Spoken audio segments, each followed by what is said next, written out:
losa de piedra con los hombros, y el sonido no es un clac limpio, sino un gemido largo, piedra contra piedra, polvo contra siglos. Alguien prende un cigarrillo y el humo se mezcla con el olor dulce del ron. Dos hombres se inclinan dentro de la tumba familiar y, con una delicadeza que parece imposible en medio de tanta gente, levantan un bulto envuelto en tela. La familia contiene la respiración. Luego de pronto la música estalla. Un acordeón, un tambor, palmas, y el bulto sube por encima de las cabezas como si fuera un niño dormido. Una mujer, sin llorar, susurra una frase corta hacia la tela. Mi Verena, Razana, vuelve, ancestro. ¿Cómo puede una comunidad sacar a sus muertos para bailar con ellos? ¿Qué necesidad de amor, de miedo, de honor sostiene un rito así durante generaciones? Hoy te voy a llevar al corazón de Madagascar para entender por qué, cada pocos años, algunos malgaches abren sus tumbas, y qué se juega por dentro en ese instante. La escena ocurre en las tierras altas, en el interior de la isla. Carreteras rojas de laterita, arrozales en terrazas, eucaliptos, que crujen con el viento seco. No es todo Madagascar. Este detalle importa porque Internet suele contarlo como si fuera un país entero haciendo lo mismo. La ceremonia más famosa se llama Famadihana, que muchos traducen como el giro de los huesos o dar la vuelta a los muertos. Es común sobre todo entre grupos de las tierras altas como los Merina y los Betsileo, aunque existen variantes en otras regiones y pueblos. Y aunque desde fuera se vea como una fiesta extraña, por dentro se vive como una obligación seria. La obligación de cuidar a los Razana, los ancestros. Razana no significa simplemente cadáver. Es una palabra que apunta a otra categoría, los muertos que ya están bien colocados en el linaje, convertidos en protectores, capaces de bendecir o de castigar a los vivos. Lo primero que sorprende es que no sucede cuando alguien muere, sino cuando la familia decide que es el momento correcto. El calendario no se elige solo por logística. En muchas zonas se consulta a un mopanandro, una figura asociada a la astrología local, a la adivinación de fechas propicias. No es un detalle pintoresco. Si la fecha es mala, la familia teme que todo el esfuerzo se convierta en mala suerte o conflicto. Además, la famadihana suele hacerse en la estación seca, cuando los caminos son transitables y se puede reunir a parientes que vienen de lejos, a veces desde la capital o desde otra provincia. Ahora imagina la cámara como un ojo paciente, sin música dramática añadida. Solo lo que pasa. La víspera ya es parte del rito. Llegan primos que no veías desde hace años, tíos envejecidos, niños que solo conocen el apellido de los ancestros como si fuera una contraseña. En el patio hay un ir y venir de ollas, arroz, caldo, carne. En algunos casos se prepara o se sacrifica un cebú, el bovino que en Madagascar no es solo comida, sino también símbolo de prestigio y de capacidad de hacer frente a la comunidad. No siempre hay un sacrificio grande, depende de la economía de cada familia, pero si lo hay, se nota. La tumba, el banquete y los invitados forman un solo lenguaje de estatus. A la mañana siguiente el grupo se mueve hacia la tumba familiar. Aquí la arquitectura también habla. En muchas zonas de las tierras altas las tumbas son estructuras sólidas de piedra, a veces parcialmente subterráneas, pensadas para abrirse en eventos familiares y guardar a los ancestros envueltos en telas. No es una tumba para mirar, es una casa cerrada, un depósito de memoria. Antes de tocar nada aparecen las reglas invisibles, los feidi, tabúes. Feidi no es una lista universal, cambia por región, por familia, incluso por ancestro. Puede haber prohibiciones sobre quién puede entrar, qué se puede decir, cómo se debe señalar, qué objetos no pueden acercarse. En etnografías modernas se describe el feidi como una manera muy concreta en la que los ancestros actúan en la vida cotidiana. No, son ideas abstractas, son restricciones reales que ordenan el comportamiento. Y entonces el momento físico, abrir. Alguien reza o habla en voz baja, a veces con lenguaje cristiano, a veces con fórmulas familiares antiguas, a veces mezclado, porque Madagascar no vive la religión como compartimentos estancos. Hay familias católicas que participan sin sentir contradicción, otras, especialmente influenciadas por iglesias protestantes o evangélicas, han abandonado el rito. Eso también forma parte del paisaje actual. La tradición no está congelada, se negocia. Cuando la losa se mueve, el aire del interior sale como un suspiro frío. Nadie hace bromas en ese segundo. Lo que ocurre después tiene dos velocidades a la vez, la prisa de las manos y la lentitud del respeto. Los hombres que entran, no siempre pero con frecuencia son varones adultos por una división local de roles. Buscan los envoltorios. A veces el cuerpo está ya reducido a huesos, a veces quedan tejidos, depende de los años, del clima, de la tumba, y aquí aparece un objeto que sostiene medio ritual, el lambamena o lambamena, la tela o mortaja que se ofrece nueva. A menudo se describe como seda o tela fina, y su compra puede costar tanto que la familia ahorra durante años. Esta es una de esas verdades que casi nadie cuenta cuando ve el video viral. No es una fiesta, es una inversión económica enorme. Hay familias que posponen la ceremonia simplemente porque no pueden pagarla. Fuera el patio se llena. No solo están los muy cercanos, la Famadihana también es un evento de comunidad, una convocatoria que prueba quién responde. Los ancianos ocupan lugares centrales, no solo por edad, sino por autoridad para recordar genealogías, para nombrar a los muertos correctamente, para corregir un gesto impropio. Los jóvenes miran, aprenden, y a veces sienten algo incómodo, el peso de la expectativa, porque aquí hay presión social, sí. Si no aportas dinero, si no vienes, si vienes mal, la gente lo registra. Y en una sociedad donde la reputación circula por la familia, no por el individuo, eso importa muchísimo. De pronto entra la música. Y este es el giro emocional que desconcierta al espectador extranjero. La alegría no cancela el respeto. En la lógica de la Famadihana, bailar puede ser una forma de calentar a los ancestros, de sacarlos del frío del encierro, de decirles, sigues con nosotros. En algunos relatos se habla de volver a vestir al ancestro como un acto central.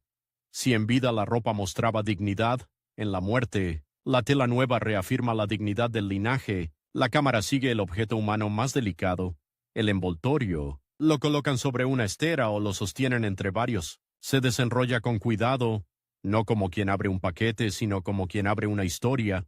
Y entonces la familia se acerca para hablar. No se trata de invocar fantasmas como a veces lo venden. Se trata de decir cosas que en la vida cotidiana no se dicen tan fácilmente. Pedir perdón, pedir protección, explicar una decisión, anunciar un nacimiento, suplicar por salud. En algunos relatos contemporáneos la gente mete billetes en la mortaja o coloca pequeños regalos simbólicos. No ocurre igual en todas partes, pero el gesto tiene la misma idea. La relación sigue siendo una relación. Y aquí, si me permites una pregunta directa, ¿qué harías tú si pudieras hablarle a tu abuelo una vez más, pero no en una iglesia, ni frente a una lápida, sino con el peso real de su ausencia entre tus manos? El momento más cinematográfico llega cuando levantan el envoltorio sobre las cabezas y empiezan a girar alrededor de la tumba. No es un desfile para turistas. De hecho, muchas ceremonias son íntimas, en aldeas, lejos de cualquier circuito. La gente canta. Algunos ríen. Otros lloran por dentro con una cara firme por fuera. Hay vergüenza también. Vergüenza de quebrarse o de no haber contribuido suficiente, o de sentir miedo al contacto con la muerte. Porque sí, también hay miedo, pero no es miedo al muerto. Es miedo a fallar a lo que el muerto representa, la continuidad. En Malagasy existe una palabra clave para entender esto, fijabanana. Se suele traducir de manera aproximada como solidaridad, parentesco ampliado, la sensación de pertenecer a una gran familia. No es sentimentalismo, es una estructura social. La Famadihana, en la práctica, es una máquina ritual para producir fijabanana. Te obliga a volver, a pagar, a comer con quien te cae mal, a abrazar a un primo con quien discutiste por herencias. Y luego llega lo que casi nadie describe con honestidad, el dinero. Porque si tú creías que esto es solo espiritual, escucha esto. La Famadihana redistribuye recursos. Quien trabaja en la ciudad aporta. Quien se quedó en el campo ofrece arroz, espacio, trabajo físico. Se registran contribuciones. Se recuerda quién dio qué. La tumba es también un banco de prestigio familiar. Antropólogos que han trabajado en la región han insistido en que aquí se juegan apuestas sociales muy altas. Honor, alianzas, conflictos. De hecho, hay historias reales que muestran la tensión. En algunas familias se organiza la ceremonia para reparar una ruptura. Hermanos que no se hablaban vuelven porque no hacerlo sería un insulto al linaje. En relatos etnográficos, la presión del rito puede ser la única fuerza capaz de sentar a todos a la misma mesa. David Graeber. En otras ocurre lo contrario. La famadihana hace visible un conflicto de estatus. Si una rama familiar no puede costear el lamba mena, puede sentir humillación, y aún así la humillación se traga, porque el precio de no participar puede ser peor, quedar fuera del nosotros. Y existe un caso moderno especialmente delicado. Los brotes de peste en Madagascar reabrieron debates sobre salud pública y ritos funerarios. Durante la gran crisis de 2017, autoridades sanitarias y organizaciones humanitarias señalaron riesgos ligados a manipular cadáveres de personas fallecidas por peste y hubo restricciones específicas. En la práctica, esto generó miedo, rumores y, en algunos lugares, desconfianza hacia el Estado, porque tocar a los muertos no es una costumbre opcional en el sentido emocional. Pero volvamos a la escena, porque en la famadihana lo importante es lo que se siente en el cuerpo. A mediodía, después de las vueltas, el calor aprieta, el polvo se pega al sudor. Hay manos que tiemblan por el esfuerzo y por algo más, el vértigo de estar haciendo lo correcto y lo impensable a la vez. Y sin embargo, el ambiente se sostiene con una idea simple. Esto no es profanación, es cuidado, una lógica de limpieza y renovación. Se reemplaza lo gastado, se reafirma el nombre, se protege la memoria de la descomposición social, no solo de la biológica. Aquí aparece uno de los mitos más repetidos en Internet, y conviene desarmarlo con respeto. Lo sacan para que no se sientan solos, y para que vayan de fiesta. A veces la gente local usa metáforas así al hablar con extranjeros, porque son imágenes fáciles. Pero si uno lee descripciones cuidadosas, etnográficas, testimonios, archivos, el núcleo no es entretener a un muerto aburrido, el núcleo es otro. Asegurar que el muerto se convierta plenamente en ancestro, y que el vínculo entre vivos y muertos siga ordenando la vida social. Y entonces, un detalle pequeño que me parece brutalmente humano. Mientras el envoltorio pasa, algunos se inclinan y rozan la tela, con la frente, como quien pide perdón sin palabras. Otros, en cambio, se alejan un paso, no por falta de amor, sino por un fade personal, o por miedo íntimo, o porque la muerte les recuerda algo que todavía duele demasiado. La ceremonia puede durar un día o más según la familia y la región, con comida para decenas o incluso cientos de invitados, y cuando finalmente llega el momento de cerrar, no se siente como terminar una fiesta, sino como cerrar una puerta pesada con un adiós que no es definitivo. El envoltorio vuelve a entrar en la tumba, se acomoda, la losa se empuja de nuevo, el mismo gemido de piedra, al revés. La gente se queda quieta unos segundos, como si escuchara si desde dentro llega una respuesta, y justo aquí empieza lo verdaderamente interesante, porque si la famadihana parece un rito contra la muerte, en realidad también es un rito sobre el tiempo. ¿Quién decide cuándo un muerto es ancestro? ¿Qué se considera una muerte bien hecha?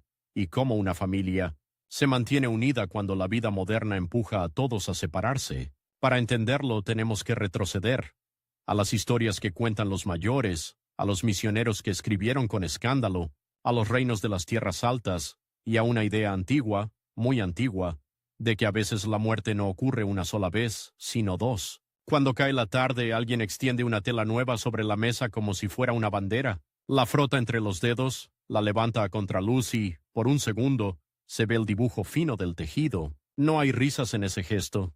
Hay cálculo, orgullo y un nudo en la garganta. La tela, dicen, debe ser digna, porque en Madagascar a veces la segunda despedida es más importante que la primera. Y la pregunta que duele llega sola: si un cuerpo ya fue enterrado, ¿por qué una familia siente que todavía no ha terminado? En las tierras altas, la muerte no se vive solo como un corte biológico, se vive como un proceso social. En muchos relatos orales y también en descripciones de campo hechas por antropólogos, aparece una idea repetida. Hay una diferencia entre el muerto reciente, todavía cercano, y el ancestro establecido, el Rasana con pleno derecho, y esa diferencia no siempre la marca el reloj, la marca el ritual. Piensa en esto. En muchas sociedades del mundo existe lo que los etnógrafos llaman doble funeral o segunda ceremonia. A veces se hace cuando el cuerpo ya se ha descompuesto, para mover los huesos a un lugar definitivo. No es raro en la historia humana. Lo raro en la famadihana es la mezcla. Tumba abierta, tela nueva, música, comida, y una comunidad entera actuando como si el linaje pudiera sostener el tiempo con las manos. Para entender por qué se abre una tumba años después, hay que mirar tres cosas a la vez: el clima y la materia, la política y la historia, y la psicología social del parentesco. Primero lo material, lo que casi nadie cuenta porque no suena místico. La tela envejece. En las ceremonias descritas en distintas zonas de las tierras altas, se insiste en que el envoltorio viejo se degrada, se rompe, pierde dignidad. Renovarlo no es un capricho estético. Es una manera de decir, no dejamos que el tiempo humille a los nuestros. Y esa frase, aunque nadie la pronuncie exactamente así, es la emoción que sostiene la compra del Lamba Mena. Hay familias que ahorran durante años, que piden aportes a parientes que viven en la ciudad, que convierten la ceremonia en un proyecto colectivo. Y aquí entra un término que se escucha mucho en conversaciones locales sobre estatus y legitimidad: asina. No es fácil traducirlo con una sola palabra. Suele entenderse como una fuerza de prestigio, autoridad sagrada, calidad moral, reconocida por otros. Tener asina no es solo ser importante, es ser reconocido como alguien o una familia que cumple, y cumplir en este contexto significa cuidar a los ancestros y mantener el honor del grupo. ¿De dónde viene todo esto? Hay al menos dos grandes líneas de explicación, y es importante decirlo con honestidad. No existe una única acta de nacimiento de la Famadihana. Las fuentes, registros misioneros, crónicas coloniales, testimonios orales, estudios contemporáneos, a veces se contradicen o enfatizan cosas distintas. Una primera versión, muy extendida entre investigadores, la conecta con la lógica de los segundos funerales. En esta lectura, la práctica se entiende como una forma de cerrar la transición del muerto. El primer entierro sería un momento de peligro, dolor fresco, tabúes activos, el muerto todavía cerca. Años después, cuando el cuerpo ya se ha transformado, la familia puede reorganizarlo simbólicamente, envolverlo de nuevo, nombrarlo, colocarlo en su lugar definitivo en la genealogía. Es una solución ritual para un problema universal. ¿Qué hacemos con alguien que se fue pero sigue estando en nosotros? La segunda versión, más histórica, pone el foco en cambios concretos de las tierras altas, la consolidación de reinos, la construcción de tumbas de piedra, la reorganización de linajes y territorios. Según esta mirada, lo que hoy se llama Famadihana se volvió más visible o más formal en ciertos periodos, cuando las élites y las familias con recursos pudieron construir tumbas monumentales y convertirlas en símbolos de pertenencia. Aquí aparece otra palabra clave: Tanindrasana, tierra de los ancestros. No es solo el cementerio, es la idea de que tu identidad está anclada a un lugar y a una tumba. En tiempos de movilidad, migración a ciudades, trabajo lejos, la tumba se vuelve un imán, el punto al que debes volver para seguir siendo de los nuestros. Y entonces entra el choque: el colonialismo, la misión cristiana, la modernidad. Las descripciones misioneras antiguas suelen mirar estos ritos con incomodidad o condena. En muchos lugares, iglesias protestantes y evangélicas han rechazado la Famadihana por considerarla incompatible con su teología, pero la realidad cotidiana es más compleja que un sí o no. Hay familias cristianas que participan porque lo entienden como respeto familiar, no como adoración. Otras lo transforman, reducen elementos, cambian discursos, combinan rezos cristianos con fórmulas familiares, y otras efectivamente lo abandonan y viven eso como un conflicto interno, porque abandonar no siempre es liberarse, a veces es sentir que rompes una cuerda que te sostenía. Aquí aparece un dilema que atraviesa a muchos jóvenes. ¿Qué pesa más, mi autonomía o mi comunidad? Porque desde fuera se ve como una tradición, desde dentro muchas veces se siente como una deuda que no es solo con los muertos, sino con los vivos que te miran. Y mira qué giro. Lo que parece un ritual centrado en el cadáver, en realidad está centrado en la red social. Los antropólogos lo dicen con otras palabras, pero la idea es simple. La Famadihana funciona como una prueba pública de Fijavanana, ese parentesco ampliado que obliga a sostenerse mutuamente. Si tú vuelves, aportas, cocinas, ayudas, abrazas a quien no querías ver, estás declarando: pertenezco. Por eso, uno de los momentos más tensos no es abrir la tumba, es la lista invisible de quién contribuyó. Y aquí va lo que casi nadie cuenta en los videos virales. En muchas familias, la organización real recae en gran parte en las mujeres, madres, tías, hermanas mayores, aunque en la imagen pública a veces destaquen los hombres que cargan los envoltorios. Son ellas quienes coordinan comida, alojamientos, quién duerme dónde, quién habla con quién, cómo se evita una pelea. Son ellas quienes recuerdan detalles de parentesco y ofensas antiguas. En ciertos relatos de campo se menciona incluso la dimensión del qué dirán como una carga emocional femenina. Sostener la armonía no es gratis, es trabajo. Y hablando de ofensas, en Madagascar circula una pareja de conceptos que aparece mucho cuando se habla de consecuencias y responsabilidades. Tsini y Todi se explican de manera sencilla como culpa-blame y retorno-retribución. La idea es que lo que haces o no haces vuelve, no como magia hollywoodense, sino como ley social y moral. Si rompes el equilibrio, pagas de algún modo. En ese marco, no hacer la ceremonia cuando toca puede vivirse como abrir la puerta a la desgracia, o de forma más terrenal, abrir la puerta a la crítica y al aislamiento. Ahora, un punto delicado y muy distorsionado en Internet. La frecuencia se repite que ocurre cada 7 años, como si fuera un calendario nacional. La realidad es más irregular. En algunas zonas y familias se menciona un rango de años, pero depende de dinero, de consenso, de señales interpretadas como favorables o desfavorables, de la disponibilidad de parientes. A veces se hace para varios ancestros a la vez, a veces se pospone décadas, a veces una rama familiar insiste y otra resiste. Y en esa negociación se ve la Madagascar contemporánea, no una tradición mecánica, sino una tradición que se discute. Para darle carne a esta tensión, quiero contarte 3 situaciones reales que aparecen en relatos contemporáneos y estudios, sin convertirlas en sensacionalismo, porque aquí no hay monstruos, hay personas. Primer caso, salud pública y miedo. Cuando hubo brotes graves de peste en el país, se registró preocupación por prácticas funerarias y por la manipulación de cadáveres en contextos específicos. En esos periodos algunas comunidades enfrentaron restricciones o recomendaciones sanitarias. El resultado no fue la gente dejó de creer, sino algo más humano.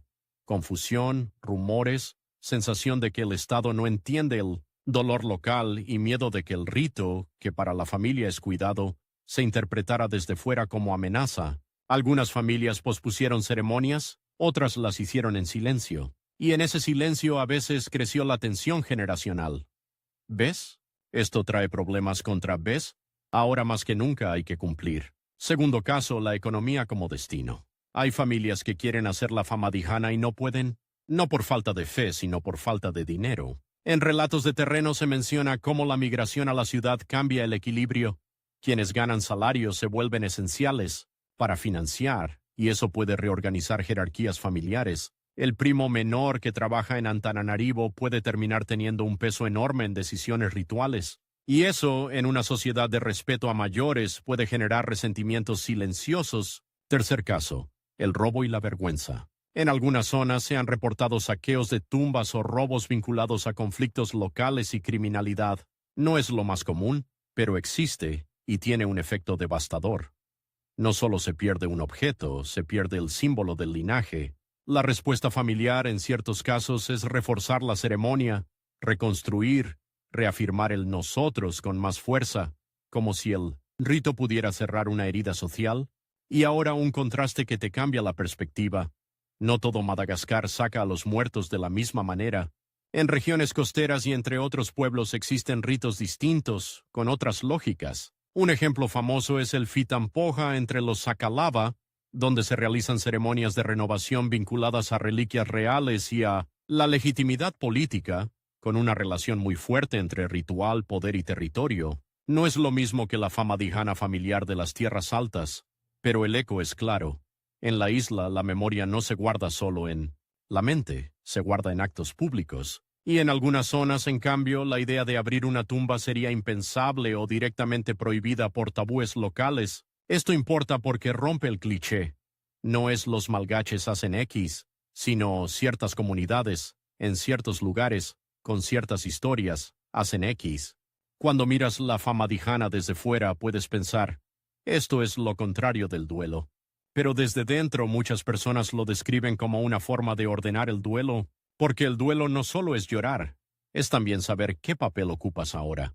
¿Quién eres tú cuando muere tu padre? ¿Solo un individuo triste? ¿O el nuevo responsable de una rama familiar? La famadihana para algunos funciona como un umbral. El joven que aporta por primera vez ya no es el niño. La hija que organiza y sostiene la logística gana respeto. El tío que vuelve después de años de ausencia se reencuentra con su lugar, a veces con alivio, a veces con vergüenza, y el ancestro, renovado, vuelve a ser parte activa del mundo moral. Y aquí hay otro giro. Aunque se hable de tradición antigua, la famadihana también es moderna. Hoy existen videos, fotógrafos, turistas curiosos, y eso ha creado tensión. Algunas familias sienten que ser observadas trivializa algo íntimo. Otras aceptan la presencia externa como una realidad inevitable o incluso como una manera de mostrar orgullo cultural. También hay críticas internas. Personas que lo ven como gasto excesivo, como presión social injusta, como un peso que impide invertir en educación o salud. Es un debate real dentro del país. No es un ellos homogéneo. Si seguimos la cámara otra vez hacia la tumba, entendemos el centro emocional. La famadihana es una respuesta a una pregunta simple y brutal. ¿Cómo se mantiene una familia unida cuando el tiempo la separa? La respuesta no es con palabras bonitas, es con un acto que cuesta dinero, esfuerzo, vergüenza, cooperación, negociación, y sí, también con música, porque la música aquí no es frivolidad, es una forma de decir, no estamos rotos. Y entonces te prometo algo, lo más inesperado todavía no ha llegado.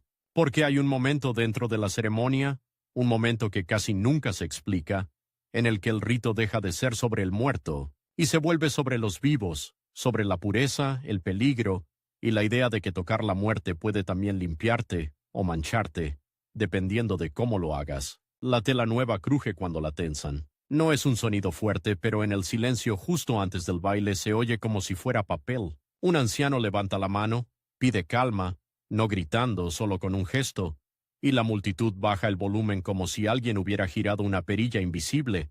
En ese segundo la ceremonia cambia de temperatura, deja de ser reunión familiar y se vuelve zona de riesgo como si todos supieran que están a punto de tocar algo que puede curar o puede volverse contra ellos. Y ahí nace la pregunta incómoda. Si esto es amor y respeto, ¿por qué hay tanto miedo alrededor?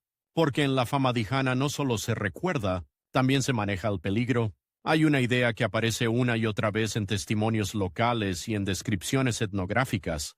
El muerto reciente es pesado, no en kilos, sino en carga. Demasiado cercano, demasiado crudo. En cambio, el rasana bien establecido puede ser protector. La ceremonia, entonces, funciona como una tecnología cultural para transformar una presencia inquietante en una presencia útil. Convertir el dolor que desordena en memoria que ordena. Por eso los feidi se vuelven más intensos justo cuando la tumba ya está abierta y los envoltorios están afuera. Y aquí es fundamental no inventar un manual de tabúes porque varían muchísimo, pero sí se repite un patrón. Hay restricciones sobre quién se acerca, cómo se habla, qué se toca, qué se come o se evita, en qué orden se hacen las cosas. No porque sean supersticiosos, sino porque el tabú es una forma de disciplina.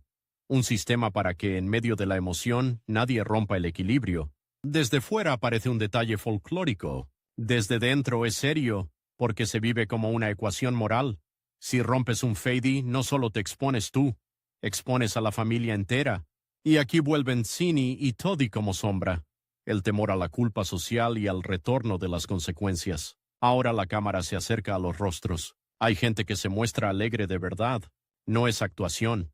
La alegría tiene una lógica. Estamos juntos, logramos reunirnos, nadie quedó fuera, los ancestros nos ven unidos, pero esa alegría convive con emociones que casi nunca entran en los relatos turísticos. Orgullo. Mira lo que somos capaces de hacer por los nuestros. Vergüenza. Ojalá no se note que aporté poco. Ojalá no se note que me da miedo. Presión. Si no sonrío dirán que no respeto. Si no participo me señalarán. Ansiedad. ¿Y si alguien se desmaya? ¿Y si discuten aquí frente al ancestro? Ternura, sí, ternura. Se toca la tela como quien toca una foto antigua, pero caliente. En medio de todo esto, la famadihana tiene un momento que, para mí, es el más revelador. La conversación con el ancestro, no como espectáculo, como confesión. Se le habla como a un miembro presente de la familia, se le cuentan nacimientos, se le pide que abra camino para alguien que va a emigrar, se le ruega por cosechas, por salud, por paz entre hermanos, y aquí hay un giro que desmonta otro mito de Internet. No se trata de adorar un cadáver, se trata de sostener una relación social con el linaje, donde los muertos no son cosas, sino vínculos. Y entonces llega el momento extraño del que casi nadie habla con detalle. ¿Qué significa quedar limpio después de tocar la muerte? En la vida cotidiana de muchas comunidades, la muerte se asocia con un tipo de contaminación simbólica, no como suciedad física, sino como un estado peligroso. Por eso aparecen actos de separación y recomposición.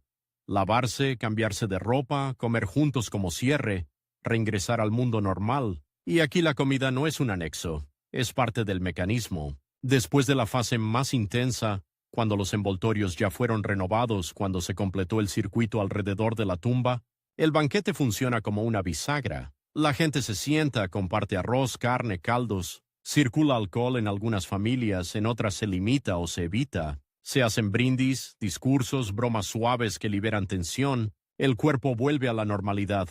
Masticas, tragas, te ríes, respiras. Es como si la comunidad dijera, tocamos lo peligroso y ahora regresamos juntos. Pero atención, esta vuelta a la normalidad también ordena jerarquías. ¿Quién sirve primero? ¿Quién habla? ¿Quién se sienta cerca de los mayores? ¿Quién reparte? No es casualidad. En estas ceremonias se reafirma quién cuida, quién manda, quién debe. Y aquí, otra cosa que rara vez se cuenta. La famadihana puede ser un escenario donde se negocian conflictos sin nombrarlos directamente. Una ofensa antigua puede arreglarse con un aporte generoso. Un silencio puede romperse porque un anciano decide recordar una historia familiar justo hoy. Un hermano ausente puede ser perdonado si aparece y se humilla un poco, con respeto, frente a todos. ¿Te suena duro? Lo es. Pero también es profundamente humano. No hay familia grande sin tensiones. La diferencia es que aquí las tensiones se gestionan en un teatro ritual donde el público no es solo la comunidad, sino los ancestros. Y con eso llegamos a una pregunta que siempre aparece cuando uno escucha sobre la famadihana. ¿Qué pasa con quien participa? ¿Cómo termina esto para una persona concreta? No termina con «qué raro». Termina con una transformación social.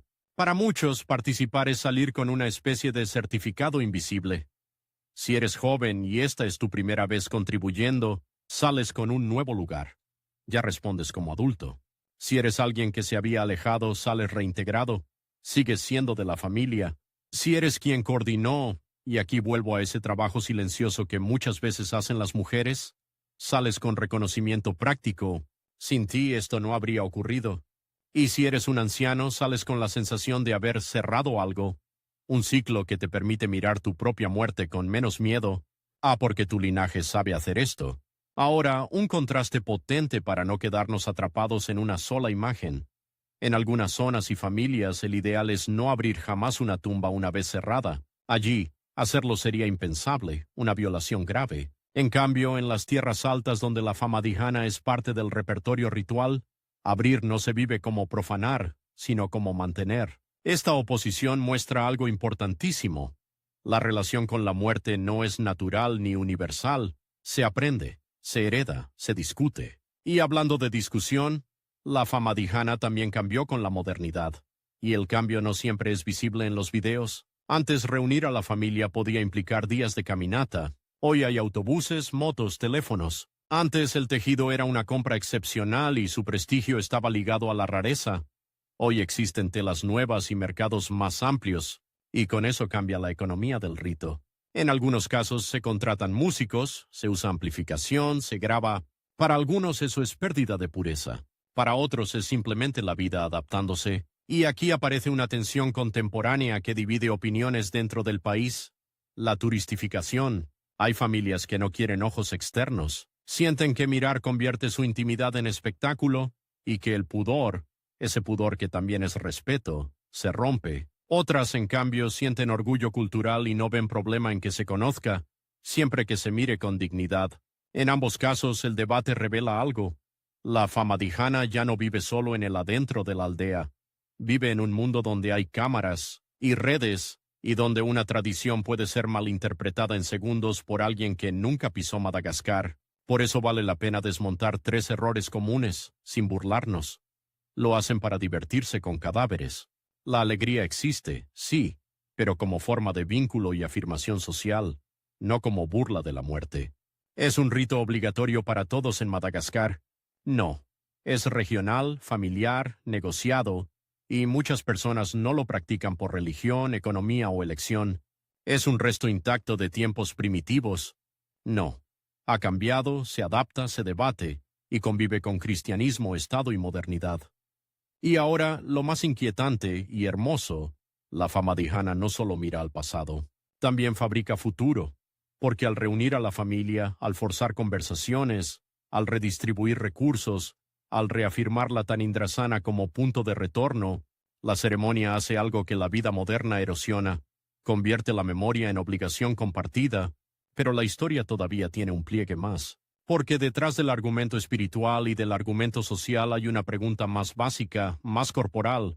¿Por qué una comunidad elige enfrentarse a la materia de la muerte una y otra vez en lugar de dejarla quieta? Y la respuesta nos lleva a lo que la gente teme decir en voz alta, que la muerte, si no se la trabaja, se vuelve caos, y que este rito es, a su manera, un modo de domesticar el caos sin negarlo. El motor del taxi Bruce se apaga a pocos metros de la tumba y, por un instante, el campo queda en un silencio raro.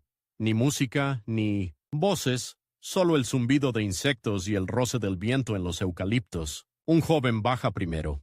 Lleva zapatillas urbanas llenas de polvo rojo y un sobre con dinero doblado muchas veces. Mira la piedra como si mirara una puerta de infancia. Su madre, detrás, le acomoda el cuello de la camisa y le susurra algo que suena a orden y a ternura al mismo tiempo.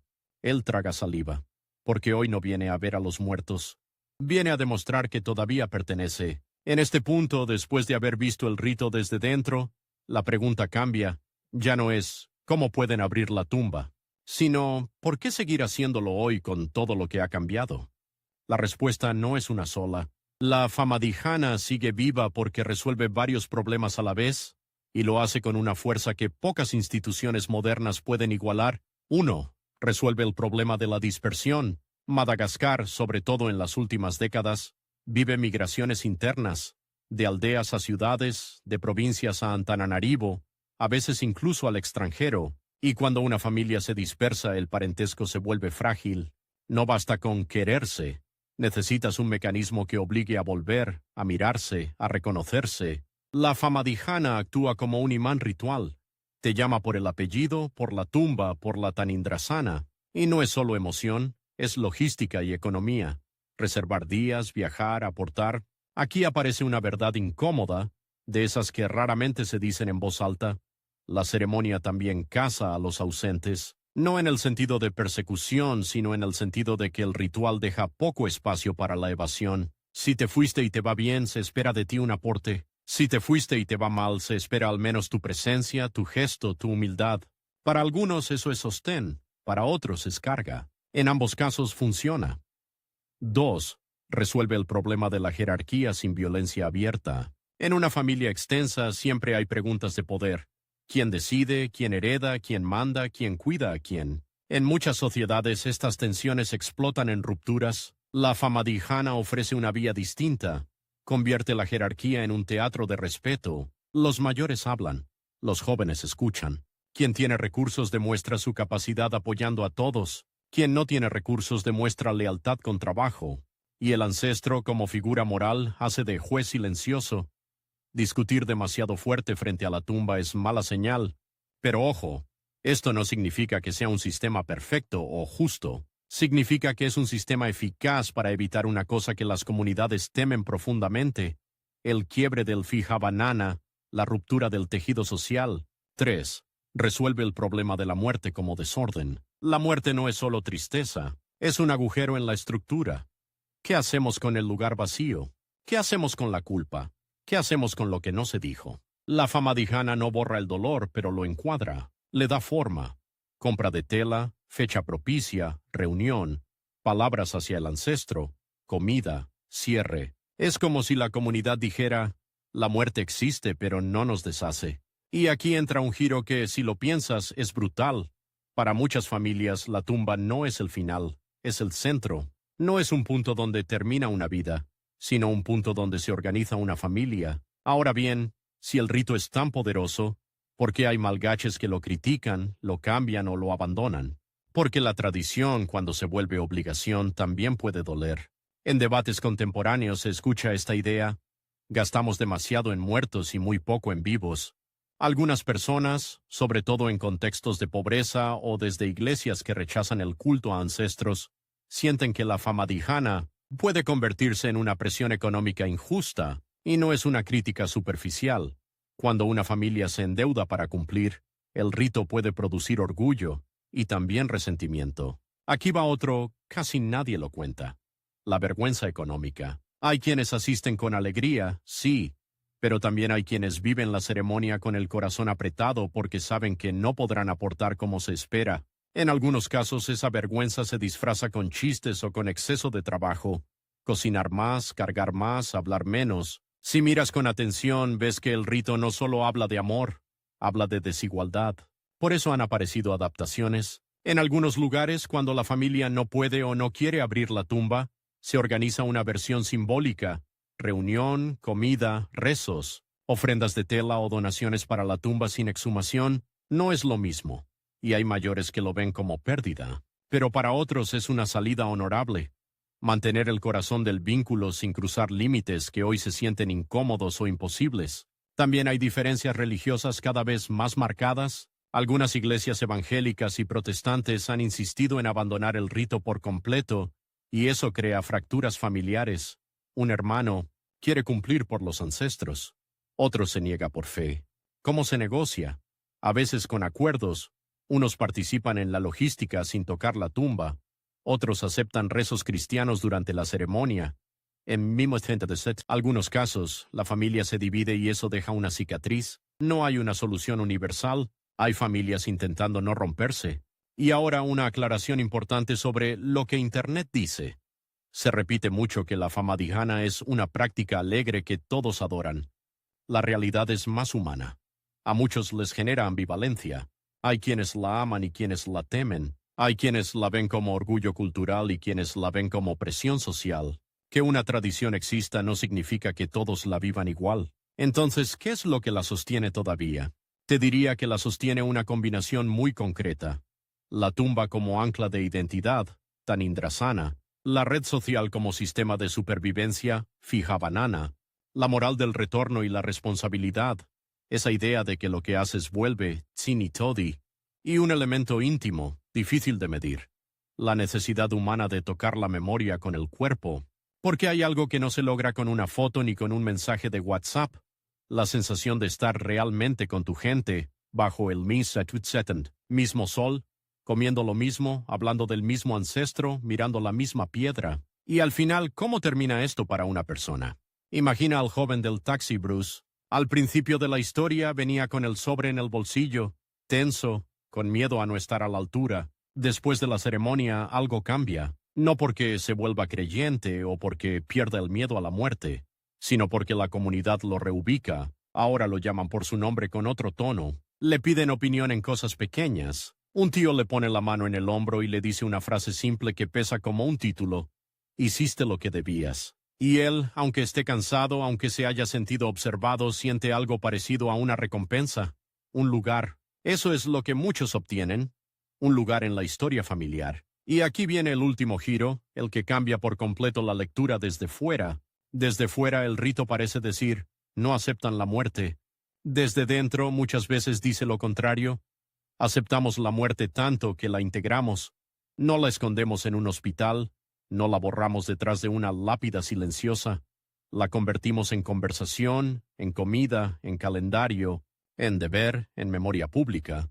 Y al hacerlo, la muerte deja de ser solo un agujero, se vuelve parte del mapa. No estoy diciendo que sea fácil ni que sea bonito para todos. Es complejo, duele, cuesta, a veces oprime, a veces sana. Pero precisamente por eso es real, porque no es un espectáculo, es una herramienta humana para sostener lo que más miedo da perder. Al final del día, cuando la tumba vuelve a cerrarse y la gente se dispersa, queda una imagen que a mí me persigue: el polvo rojo en 1970, la ropa, el olor a arroz y humo, y ese gesto pequeño de alguien que toca la piedra con dos dedos, como si tocara una frente, antes de irse. No es mística exótica, es una forma de decir, no te soltamos. Y quizás si lo miramos así, la famadihana deja de ser, ¿por qué sacan a sus muertos? Y se convierte en otra pregunta, mucho más incómoda. Para nosotros, ¿a quienes dejamos ir demasiado rápido, solo porque nos da miedo quedarnos cerca?